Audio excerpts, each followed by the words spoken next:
ಚಿಕ್ಕಬಳ್ಳಾಪುರ ಜಿಲ್ಲೆಯಲ್ಲಿ ನಿರಂತರ ಮಳೆಯಾಗ್ತಾ ಇದೆ. ನಿರಂತರ ಮಳೆಗೆ ನೂರಾರು ಎಕರೆ ದ್ರಾಕ್ಷಿ ಬೆಳೆ ನಾಶವಾಗಿದೆ.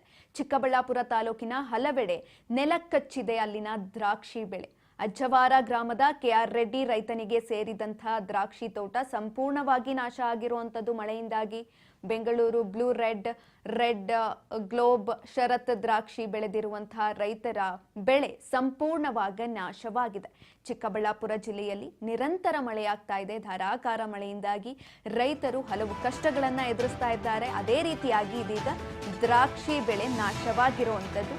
ಚಿಕ್ಕಬಳ್ಳಾಪುರ ಜಿಲ್ಲೆಯಲ್ಲಿ ನಿರಂತರ ಮಳೆಯಾಗ್ತಾ ಇದೆ. ಈ ನಿಟ್ಟಿನಲ್ಲಿ ಮಳೆಗೆ ನೂರಾರು ಎಕರೆ ದ್ರಾಕ್ಷಿ ಬೆಳೆ ನಾಶವಾಗಿದೆ.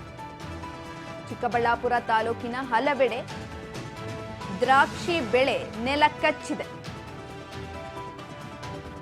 ಅಜ್ಜವಾರ ಗ್ರಾಮದ ರೈತ ಕೆಆರ್ ರೆಡ್ಡಿ ಸೇರಿದಂತಹ ದ್ರಾಕ್ಷಿ ತೋಟ, ಅಲ್ಲಿನ ದ್ರಾಕ್ಷಿ ಬೆಳೆ ಸಂಪೂರ್ಣವಾಗಿ ನಾಶ ಆಗಿರುವಂಥದ್ದು.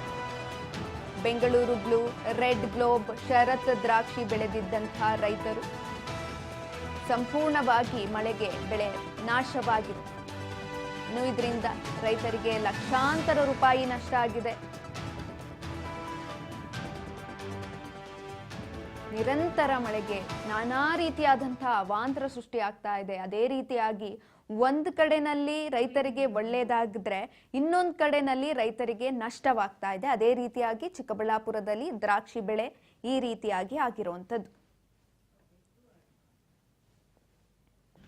ಈಗ ನಮ್ಮ ದುರಾದೃಷ್ಟ ಈ ಸಾರಿ ಮೇಯಲ್ಲಿ ನಮಗೆ ಸೈಕ್ಲೋನ್ ಬಂತು. ಅರಬ್ಬಿ ಸಮುದ್ರದ್ದೇನು ಸೈಕ್ಲೋನ್ ಸ್ಟಾರ್ಟ್ ಆಗಿದ್ದು ಅದು ಈ ಕೋಸ್ಟಲ್ ಕಡೆ ಹೋಗ್ಬಿಟ್ಟು ಕೋಸ್ಟಲ್ ಕಡೆಯಿಂದ ಈ ಕಡೆ ಮಳೆ ಆಗ್ತಾ ಇದೆ. ಸುಮಾರು ನಮಗೆ 15 ದಿವಸದಿಂದ ಮಳೆ ಆಗ್ತಾ ಇದೆ. ಈ ಮಳೆ ಆಗೋದ್ರಿಂದ ನಮಗೆ ಮಾರ್ಕೆಟ್ ಹಾಳಾಗುತ್ತೆ.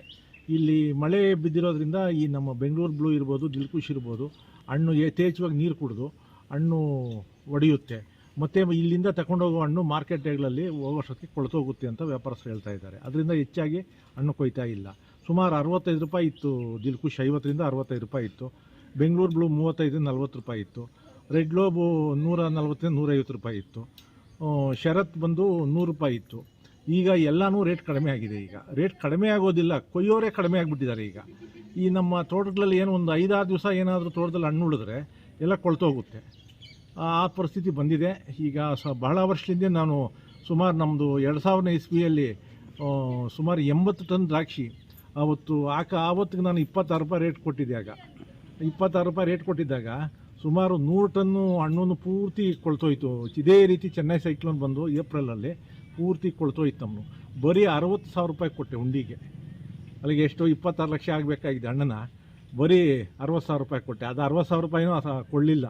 ಮೊನ್ನೆ 10 ವರ್ಷದ ಹಿಂದ್ಗಡೆ ತಂದು ಕೊಟ್ಟ ನನಗೆ. 10 ವರ್ಷ ಆದಮೇಲೆ 60,000ನ ಪಾಪ.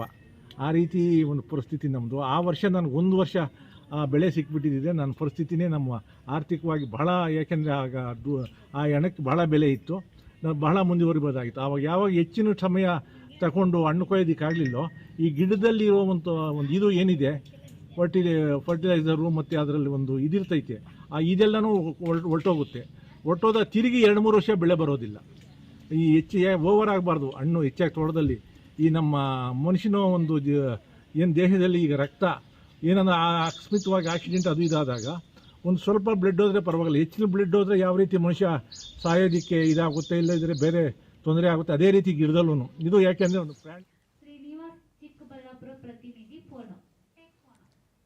ಈ ಬಗ್ಗೆ ಹೆಚ್ಚಿನ ಮಾಹಿತಿಯನ್ನ ಕೊಡ್ತಾರೆ ಚಿಕ್ಕಬಳ್ಳಾಪುರ ಪ್ರತಿನಿಧಿ ಶ್ರೀನಿವಾಸ್. ಇದೀಗ ಏನಂದ್ರೆ ಒಂದು ಮಳೆಯಿಂದಾಗಿ ಈ ರೀತಿಯಾಗಿ ದ್ರಾಕ್ಷಿ ಬೆಳೆ ಸಂಪೂರ್ಣವಾಗಿ ನಾಶವಾಗಿರುವಂತದ್ದು. ಎಷ್ಟು ಎಕರೆನಲ್ಲಿ ಬೆಳೆದಿದ್ರು ಈ ದ್ರಾಕ್ಷಿ ಬೆಳೆನ, ಎಷ್ಟು ಇನ್ವೆಸ್ಟ್ ಮಾಡಿದ್ರು, ಇದ್ರ ಬಗ್ಗೆ ಹೆಚ್ಚಿನ ಮಾಹಿತಿ ಕೊಡೋದಾದ್ರೆ? ಹೌದು ಸುಕನ್ಯಾ, ಏನು ಚಿಕ್ಕಬಳ್ಳಾಪುರ ಅಂದ್ರೆ ಸಿಲ್ಕಿಗೆ ಮಿಲ್ಕಿ ಫೇಮಸ್ ಆಗಿರುವಂತದ್ದು. ಬಹಳಷ್ಟು ಚಿಕ್ಕಬಳ್ಳಾಪುರ ಅಂದ್ರೆ ತರಕಾರಿಗಳಿಗೆ ಹೋಗ್ಲಿ ಮತ್ತು ದ್ರಾಕ್ಷಿಗಳಿಗೆ ಅತಿ ಹೆಚ್ಚು ಫೇಮಸ್ ಆಗಿರುವಂತ ಒಂದು ವಿಧಾನಸಭಾ ಕ್ಷೇತ್ರ ಅಂತ ಚಿಕ್ಕಬಳ್ಳಾಪುರ ಅಂತ ಹೇಳಬಹುದು. ಸತತವಾಗಿ ಸುರಿತಿರುವ ಧಾರಾಕಾರ ಮಳೆಯಿಂದ ಏನು ಈ ಬಾಯಿಗೆ ಬಂದ ತುತ್ತು ಕೈಗೆ ಬಂದ ತುತ್ತು ಬಾಯಿಗೆ ಬಂದಂತೆ ಈ ರೈತರಿಗೂ ಸ್ವಲ್ಪ ತಲೆ ತಿರುಗಿರುವಂತದ್ದು ಅಂತಾನೆ ಹೇಳಬಹುದು. ಯಾಕಂದ್ರೆ ಬಹಳಷ್ಟು ಏನು ಸಾವಿರಾರು ಎಕರೆಯಲ್ಲಿ ಏನು ದ್ರಾಕ್ಷಿ ಬೆಳೆ ಅಂದ್ರೆ ರೆಡ್ ಗ್ಲೋಬ್, ವೈಟ್ ಮತ್ತು ವಿವಿಧ ತಳಿಗಳು ಸೇರಿದಂತೆ ಬಹಳಷ್ಟು ದ್ರಾಕ್ಷಿ ಬೆಳೆಗಳು ಸಹ ಚಿಕ್ಕಬಳ್ಳಾಪುರದ ವಿವಿಧ ಭಾಗದಲ್ಲಿ ಆಗಿರುವಂತದ್ದು. ಆದ್ರೆ ಏನು ಈಗೇನು ಬಹಳಷ್ಟು ಅವರು ಕಟಾವು ಬಂದಂತ ಸಂದರ್ಭದಲ್ಲಿ ನಿರಂತರವಾಗಿ ಮಳೆ ಒಂದು ಸುರಿದ ಒಂದು ಧಾರಾಕಾರ ಮಳೆಯಿಂದ ಏನು ಇದರ ಮಳೆಯಿಂದ ಒಂದು ಏನು ದ್ರಾಕ್ಷಿ ಗಿಡದಲ್ಲೇ ಸಹ ಒಂದು ದ್ರಾಕ್ಷಿ ಬೆಳೆ ಒಂದು ಸ್ವಲ್ಪ ನಾಶವಾಗಿರುವಂತದ್ದು ಕಂಡು ಬರುವಂತದ್ದು. ಯಾಕಂದ್ರೆ ರೈತ ಸಾಲ ಸೋಲ ಮಾಡಿ ಬಹಳಷ್ಟು ಒಂದು 3 ಎಕರೆ 4 ಎಕರೆ 5 ಇಲ್ಲ 10ರಿಂದ 15 20 ಎಕರೆವರೆಗೂ ಒಬ್ಬೊಬ್ಬ ರೈತ ಚಿಕ್ಕಬಳ್ಳಾಪುರದಲ್ಲಿ ಹಾಕಿರುವಂತ ಒಂದು ಪ್ರಶಂಸೆ ನೋಡಬಹುದು. ಆದ್ರೆ ಪ್ರಮುಖವಾಗಿ ಏನಿನ್ನ ಪ್ರತಿ ಹಿಂದಿನ ವರ್ಷವೂ ಸಹ ರೈತರಿಗೆ ದ್ರಾಕ್ಷಿಯಲ್ಲಿ ಯಾವುದೇ ಬೆಳೆ ಸಿಗಿರಲಿಲ್ಲ. ಆದ್ರೆ ಈ ವರ್ಷ ಸಹ ಏನು 1 ಕೆಜಿಗೆ 100 ರೂಪಾಯಿಂದ 120 ರೂಪಾಯಿ ಇದ್ದ ಒಂದು ಬೇಳೆ ದ್ರಾಕ್ಷಿ ಈಗ ಸತತವಾಗಿ ಏಕಾಏಕಿ 20 ರೂಪಾಯಿಗೆ ಕುಸಿಯುವಂತ ಒಂದು ಪರಿಣಾಮ ಈ ಮಳೆಯಿಂದ ಅಂತಾನೆ ಹೇಳಬಹುದು. ಒಂದು ಕಡೆ ರೈತ ಸಾಲ ಸೋಲ ಮಾಡಿ ಬೆಳೆ ಬೆಳೆದಿದ್ದಾರೆ, ಆದ್ರೆ ಕಟಾವು ಬಂದಂತ ಸಂದರ್ಭದಲ್ಲಿ ರೈತರಿಗೆ ಈ ಮಳೆಯಿಂದ 1 ಕೆಜಿಗೆ 20-30 ರೂಪಾಯಿ ಒಂದು ಖರೀದಿ ಮಾಡುವಂತ ಒಂದು ಘಟನೆ ಇಲ್ಲಿ ಚಿಕ್ಕಬಳ್ಳಾಪುರದಲ್ಲಿ ನಡೆದಿರುವಂತದ್ದು. ಯಾಕಂದ್ರೆ ಏನು 1 ಕೆಜಿ ಮೇಲೆ ಸತತವಾಗಿ 80ರಿಂದ 90 ರು ಹೋಗಿರುವಂತದ್ದು ಇದು ಪ್ರಮುಖವಾಗಿ. ಅದೇ ಏನು ಸತತವಾದ ಚಿಕ್ಕಬಳ್ಳಾಪುರದಲ್ಲಿ ಏನು ಸಾವಿರಾರು ಎಕರೆಗಟ್ಟಲೆ ಒಂದು ದ್ರಾಕ್ಷಿ ಹಾಕಿರೋದು ಸುಖನ. ಆದ್ರೆ ಪ್ರಮುಖವಾಗಿ ಏನೊಂದು ಕಟಾವು ಬಂದಂತ ಸಂದರ್ಭದಲ್ಲಿ ಮಳೆಯಿಂದ ಒಂದ್ ಸ್ವಲ್ಪ ರೈತರು ಒಂದ್ ಸ್ವಲ್ಪ ಸಂಕಷ್ಟಕ್ಕೆ ಸಿಲುಕಿರುವಂತದ್ದು. ಆದ್ರೆ ರೈತರು ನಮ್ಗೆ ಕನಿಷ್ಠ ಒಂದು ಬೆಲೆ ನಿಗದಿ ಮಾಡಿ ಕೊಡ್ಬೇಕಂತೇಳಿ ಸರ್ಕಾರಕ್ಕೆ ಒಂದಷ್ಟು ಮನವಿ ಅಂತೂ ಹೋಗಿರುವಂತದ್ದು ಸುಕನ್ಯಾ. ಶ್ರೀನಿವಾಸ್, ಸಿಲ್ಕ್ ಮತ್ತೆ ಮಿಲ್ಕ್ ದ್ರಾಕ್ಷಿ ಬೆಳೆಗೆ ಹೆಸರುವಾಸಿಯಾಗಿದೆ ಚಿಕ್ಕಮಗಳೂರು. ಬಟ್ ಏನಂದ್ರೆ ಇವಾಗ ಅಷ್ಟೊಂಥರ ಮಳೆ ಬಿದ್ದಿದೆ, ಸರ್ಕಾರದಿಂದ ಯಾವುದೇ ರೀತಿಯಾದಂತಹ ಪರಿಹಾರ ಕೊಟ್ಟಿಲ್ವಾ? ಯಾಕಂದ್ರೆ ಅವ್ರಿಗೆ ಅಷ್ಟೊಂದ್ ರೀತಿ ಲಕ್ಷಾಂತರ ರೂಪಾಯಿ ನಷ್ಟ ಆಗಿರುವಂತದ್ದು ರೈತರಿಗೆ. ಏನಾದ್ರೂ ಸರ್ಕಾರದಿಂದ ಪರಿಹಾರ ಕೊಡುವಂತ ಸಾಧ್ಯತೆ ಇದೆಯಾ? ಅದು ಸುಖನ ಹೇಗೆ ಪ್ರಮುಖವಾಗಿ ನೀವು ನೋಡಬಹುದು. ಯಾಕೆಂದ್ರೆ ಹೂ ಆಗ್ಬೋದು, ತರಕಾರಿ ಆಗ್ಬೋದು, ದ್ರಾಕ್ಷಿ ಆಗ್ಬೋದು, ಇಲ್ಲಿವರೆಗೂ ಮಳೆಯಿಂದ ಸತತವಾಗಿ ಬಹಳಷ್ಟು 1 ತಿಂಗಳಿಂದ ಸುರಿತಿರುವ ಧಾರಾಕಾರ ಮಳೆಗೆ ಬಹಳಷ್ಟು ಸ್ವಲ್ಪ ಡ್ಯಾಮೇಜ್ ಆಗಿರುವಂತದ್ದು. ಆದ್ರೆ ಇಲ್ಲಿಯವರೆಗೂ ಯಾವೊಬ್ಬ ಕೃಷಿ ಅಧಿಕಾರಿ ಆಗಿರ್ಬೋದು, ಯಾವೊಬ್ಬ ಅಧಿಕಾರಿ ಆಗಲಿ ಒಂದ್ ಸ್ವಲ್ಪ ರೈತರ ಒಂದು ತೋಟಗಳಿಗೆ ಹೋಗಿ ಅಲ್ಲಿ ನಾವು ವೀಕ್ಷಣೆ ಮಾಡಿ ಏನಾಗಿದೆ ಏನಂತ ಇಲ್ಲಿವರೆಗೂ ಕೇಳೋರಿಲ್ಲದಂತ ಪರಿಸ್ಥಿತಿಯಲ್ಲಿ ಚಿಕ್ಕಬಳ್ಳಾಪುರದಲ್ಲಿ ನಿರ್ಮಾಣವಾಗಿರುವಂತದ್ದು. ಯಾಕೆಂದ್ರೆ ಆತ ಏನು ಸಾಲ ಸೋಲ ಮಾಡಿ ದ್ರಾಕ್ಷಿ ಬೆಳೆ ಬರುತ್ತೆ, ಅದರ ತದನಂತರ ಆ ಸಾಲ ಸೋಲ ಮಾಡಿ ತೀರಿಸೋಣ ಅನ್ನೋ ಒಂದು ಪ್ರಯತ್ನದಲ್ಲಿ ರೈತ ಇರ್ತಾರೆ. ಆದ್ರೆ ಈ ತರ ಒಂದು ಆದ ಸನ್ನಿವೇಶದಲ್ಲಿ ಅಧಿಕಾರಿಗಳು ಒಂದ್ ಸ್ವಲ್ಪ, ಯಾಕಂದ್ರೆ ಅಧಿಕಾರಿಗಳು ಹೋಗಿ ಅಲ್ಲಿ ಏನು ನೋಡೋದನ್ನು ಅಲ್ಲಿ ಸ್ಪಾಟ್ಗೆ ಹೋಗಿ ವೀಕ್ಷಣೆ ಮಾಡದಂತ ಅಧಿಕಾರಿಗಳು ಎಲ್ಲೋ ಒಂದ್ ಕಡೆ ಕಣ್ಮುಚ್ಚಿ ಕೂತಿದ್ದಾರೆ. ಯಾಕೆ ರೈತರ ಬಗ್ಗೆ ಯಾಕೆ ಅಧಿಕಾರಿಗಳು ಈ ತರ ಇದ್ ಮಾಡ್ತಿದಾರೆ ಅಂತ ಹೇಳಿ ಇನ್ನೂ ಗೊತ್ತಾಗ್ತಿಲ್ಲ. ಯಾಕಂದ್ರೆ ಇಲ್ಲಿವರೆಗೂ ಸಹ ಯಾವೊಬ್ಬ ಅಧಿಕಾರಿನೂ ಅಲ್ಲಿಗೆ ಹೋಗಿ ಅಲ್ಲಿ ಇದ್ ಮಾಡಲ್ಲ. ಆದ್ರೆ ಪ್ರಮುಖವಾಗಿ ರೈತರಿಗೆ ಬಹಳಷ್ಟು ಒಂದ್ ಸ್ವಲ್ಪ ಅಧಿಕಾರಿಗಳ ಮೇಲೂ ಮತ್ತು ಇಡೀ ಸರ್ಕಾರದ ಮೇಲೆ ಕೆಲವೊಂದು ಆಕ್ರೋಶ ವ್ಯಕ್ತಪಡಿಸಿದ್ರು. ಯಾಕಂದ್ರೆ ಏನು ಈ ಬಂದಿರುವಂತ ಬೆಳೆಗೆ ಕನಿಷ್ಠ ಪಕ್ಷ ಸರ್ಕಾರದಿಂದ ಸ್ವಲ್ಪ ವೇತನ ಸಿಗಲಿ ಎಂಬ ಒಂದು ಭರವಸೆಯಲ್ಲಿ ಒಂದ್ ಸ್ವಲ್ಪ ರೈತರು ಇರುವಂತದ್ದು ಸುಕನ್ಯಾ. ಸಂಪೂರ್ಣವಾಗಿ ಅಲ್ಲಿನ ದ್ರಾಕ್ಷಿ ಬೆಳೆ ನಾಶವಾಗಿದ್ಯಾ ಅಥವಾ ಅಲ್ಲಿ ಗಿಡಗಳಿಗೆ ಮಳೆಯಿಂದಾಗಿ ರೋಗ ಈ ತರದ್ದೇನಾದ್ರೂ ಬಂದಿದ್ಯಾ ಅಂತ? ಯಾಕಂದ್ರೆ ಅಷ್ಟೊಂದು ಎಕರೆನಲ್ಲಿ ದ್ರಾಕ್ಷಿನ ಬೆಳೆದಿದ್ದಾರೆ, ಸಂಪೂರ್ಣವಾಗಿ ನಾಶ ಆದ್ರೆ ಲಕ್ಷಾಂತರ ರೂಪಾಯಿ ನಷ್ಟ ಆಗೋಗ್ಬಿಡುತ್ತೆ ರೈತರಿಗೆ. ಪಾಪ ಕಷ್ಟಪಟ್ಟು ಸಾಲ ಮಾಡಿ ಬೆಳೆ ಬೆಳೆದಿರ್ತಾರೆ. ಏನಾಗಿದೆ ಅಂತ ಅಂದ್ರೆ ಸಂಪೂರ್ಣವಾಗಿ ಎಕರೆನಲ್ಲಿ ಬೆಳೆದಿದ್ದಂತಹ ಸಂಪೂರ್ಣ ಬೆಳೆ ನಾಶವಾಗಿದ್ಯಾ? ಹೌದು ಸುಖನೇ, ಒಂದು ದ್ರಾಕ್ಷಿ ಬೆಳೆ ಬೆಳಿಬೇಕಂದ್ರೆ ಕನಿಷ್ಠ ಪಕ್ಷ 6 ತಿಂಗಳಿಂದ 1 ವರ್ಷ ಬೇಕಾಗುತ್ತೆ. ಅದಕ್ಕೆ ಏನು ಒಂದು ಸ್ಟಾರ್ಟಿಂಗ್ ಇಂದ ಒಂದು ದಿನ ಬಿಟ್ಟು ದಿನ ಔಷಧಿ ಸಿಂಪಡಣೆ ಮಾಡಬೇಕಾಗುತ್ತೆ ರೈತರು. ಆದ್ರೆ ಪ್ರಮುಖವಾಗಿ ಏನು ಒಂದು ಸತತವಾಗಿ ಒಂದು 6 ತಿಂಗಳ ಒಂದು ಬೆಲೆಗೆ ಒಂದು ಸಾಲ ಸೋಲ ಮಾಡಿ ಮತ್ತೆ ಬ್ಯಾಂಕ್ನಲ್ಲಿ ಸಾಲ ಮಾಡಿಕೊಂಡು ಒಂದ್ ಸ್ವಲ್ಪ ಬೆಳೆನ ಬೆಳೆದಿರ್ತಾರೆ.